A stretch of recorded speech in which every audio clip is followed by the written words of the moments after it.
Hello, investors. It's Don Vandenbord, Chief Investment Officer with Revere Asset Management. Today is Thursday, September 18th, 5:35 p.m. Eastern Time, coming to you from St. Augustine Beach, Florida, with tonight's Revere Roundup daily market insight video.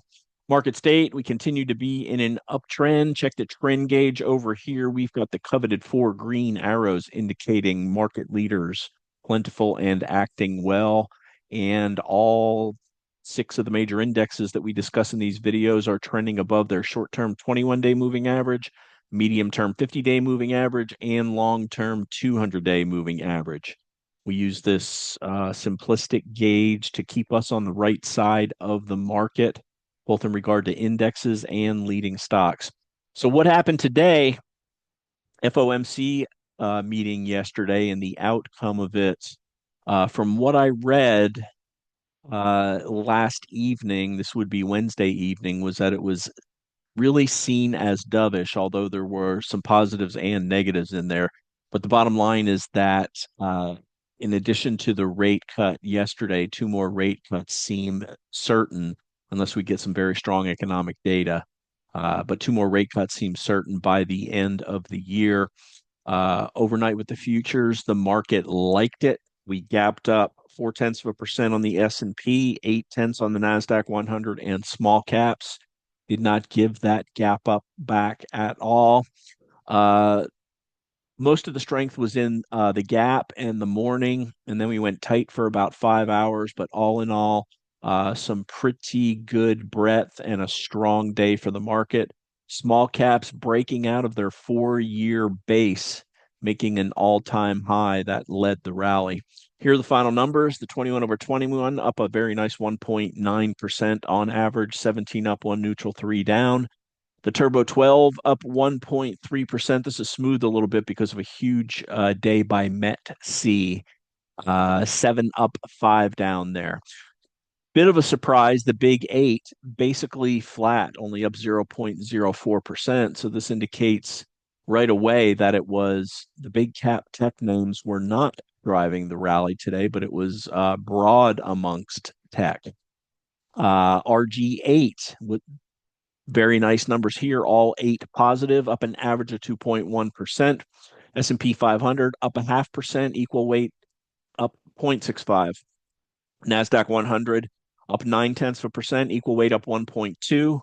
Dow was a laggard, only up 0.33%. Mid caps up 1.3.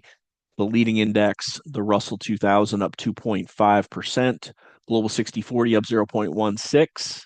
The flagship GROTECTION portfolio up 0.7%. Turbo continues to be on an absolute heater, up 1.97%. And we are working on a project to optimize for clients what our recommendation would be for the correct allocation of Grow and Turbo to provide the best risk reward. Crunching a bunch of numbers on that. We'll have results shortly. Let's get right into it. Here's the S&P 500. You can see the shakeout below the 8-day moving average yesterday, post FOMC, typical volatility, gap up, closed about mid-range. Let's take a look at this on a 15-minute chart.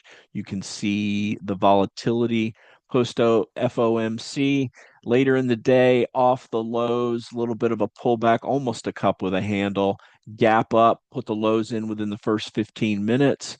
Broke out to the upside, and then a tight range, kind of a pennant forming for the rest of the day. So what will we keep an eye on here? Well, obviously we don't, we have our low 65.51 post FOMC, so that's a significant level. We really want to hold the 66.30 breakout level on this flag.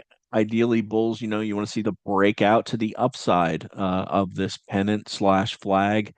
And perfectly normal to fall back towards the 6,600 level, but we really want to see that hold. Let's go to the NASDAQ 100, and same situation here. You can see the breakout, the pullback with some volatility. Wednesday afternoon, gap up, close about mid-range. Let's look at equal weight S&P 500. Still not a clear breakout here. Look at how long this base is. So we've got some room to move if equal weight starts to outperform against the NASDAQ 100. You can see it's been underperforming on a relative basis going all the way back. Uh, Underperforming versus the market cap weighted S&P 500, which is going all the way back to March there. So definitely some room to the upside there. Let's take a look at the equal weight NASDAQ 100. That's at the top of the base. Note that's got some room to outperform the market cap weighted NASDAQ 100 as well.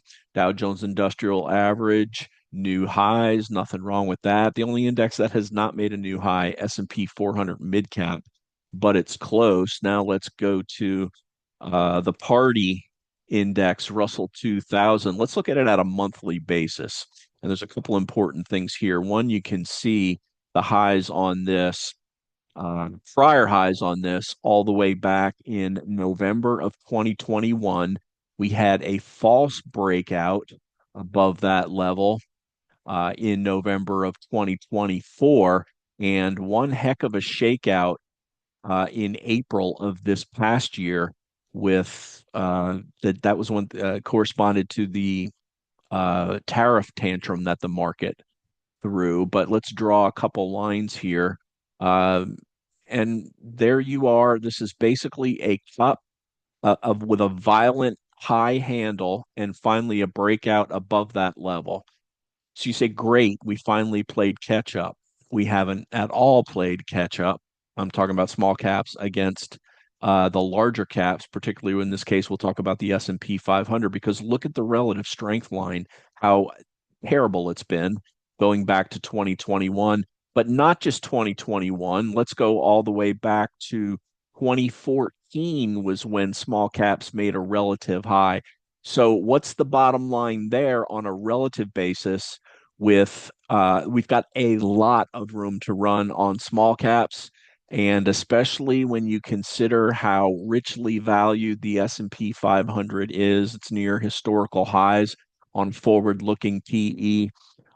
This may be where the money continues to flow. I said maybe. We don't like to make predictions, but we are very well aware of how everything that I just pointed out in this video is what we've discussed in-house. Breakout on a relative basis, nowhere near a breakout. So we've got room to run there. Let's go back to the daily chart. The index is confirming at least short term on a relative basis with the relative strength line. And this week we just pulled back to the 21-day moving average of the RS line and made a new high off there with the performance today. Big move up, 2.51% relative to the S&P only being up a 0.5%. So good stuff for the small caps here. So those are the major indexes. Let's look at some inter-asset correlation. VIX, tight action. It was actually down slightly on the day, but the 15.70. Anytime we've got a 15 handle in the VIX, we're okay with that. Let's go to the US dollar. Dollar, is this going to be a failed breakdown is really what the question is. The trend, it's been putting in this descending triangle, and we broke below it, now right back into it. So keep an eye on whether or not there was a false breakdown in the dollar. How did this impact the precious metals? Here's GLD, 2-day pullback. Here's GDX. Pullback, but a hammer today, undercutting and reclaiming the 8-day moving average and finishing positive by the end of the day. Here's silver, 2-day pullback inside day. The key, the big two, we'll call them, crypto, Ethereum, gap up, tight range after the gap, and IBIT trying to regain some mojo. On a relative basis, it's been up for 2+ weeks, breaking above the recent highs from last week and earlier this week. Now to bonds. Here's the broad bond index, and you can see we need to be concerned here also. On a broad bond perspective, did we do a false breakout on price? A false breakout in price would mean a false breakdown on yields. Let's go to the long bond, the TLT here. False breakout second day down. So this means that although the rates have been cut, yields are going higher on the 10-year and the 30-year. There's the TLT. IEF is the 10-year. Just to the top of this base. And let's look at TYX, the 30-year yield is at a failed breakdown, and now yields are going to start going higher. We will keep an eye on it, report on it on every video, as we always do. This interasset correlation is important. And you can see TNX broke down here, forming a base below this breakdown level. So a little bit of a difference between the look in the 10-year and the look on the 30-year. So that's our interasset correlation. Let's hit the tail of the tape. It's Thursday. That means that sentiment was updated and a big move up in AAII bulls of 14 percentage points, but still more bears than bulls on AAII. It seems like you can see a move down by 7% in neutral and 7% in bears. That flowed into bulls, but nowhere near where this should be when you consider where the market is. And NAAIM, this is an active investment managers hanging in that 80s level, down 1 to 84.76. News today, not a shock. I've already mentioned it. Post FOMC rally led by small caps. Now the keys coming into today, all green arrows here. S&P 500, NASDAQ 100, Russell 2000, all making all-time highs. 7 days above that breakout level. 11 days up on the 8-day moving average. 12 days up on the 21-day moving average. Expectations remain positive as long as we hold that 21-day moving average. Talked about the action today with the tight base into the close. Let's see which way we break out of that tomorrow. ATR on the S&P 500 remains a very comfortable 0.78%. As far as sectors go today, biotech, banks, semiconductors, software, and nuclear stocks led to the downside. XLP, that's staples, XLY, that's consumer discretionary, and China and emerging markets were weak as well. Portfolio changes, GROTECTION, starter positions in Palantir and NBIS, 1.45, volatility adjusted beta, 6.31%, balance at risk. No changes to the turbo portfolio. Volatility adjusted beta 2.42, balance at risk 7.41. So bottom line on the day, small caps lead post FOMC rally, clearing a 4-year base. Same keys going into tomorrow. And we'll ride these keys the way we ride a wave. As long as we stay above the 21, we'll monitor against all-time highs on the S&P and the NASDAQ. Same thing now on the Russell, except we'll watch the ADMA because this has been showing relative strength. ADMA against all-time highs. All right, let's take a look at some charts and we'll go through what we own in GROTECTION. Start off with the two new buys. First one being Palantir. A little pullback to the undercut and reclaim of the 8, 21, and 50-day moving averages yesterday. Strength late in the day, strength today. Coming up the right side of this pretty nice looking base here. In progress.